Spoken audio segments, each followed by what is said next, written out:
ఇప్పుడు నేను ఎంత ప్రతిభ ప్రదర్శిస్తే మాత్రం, ఎంత సంపాదిస్తే మాత్రం, ఎంత కీర్తి ఉంటే మాత్రం నాకు నెత్తి మీద వెంట్రుకలు మళ్ళీ ఒలుస్తాయండి మీరు చెప్పండి.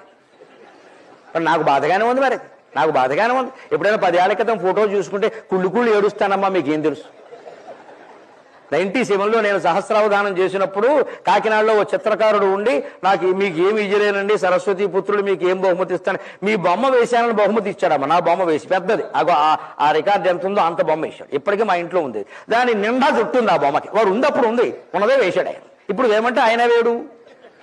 నాకు ఎప్పుడైనా చూసుకోవాలనిపిస్తే తలుపేసి ఆ బొమ్మ దగ్గర నుంచి కాసేపు కన్నీళ్లు పెట్టుకుంటా. మన జుట్టు ఎంత జుట్టు పోయింది. కానీ ఇలా ఏడుస్తూ కూర్చుని నా జుట్టు వస్తుందా?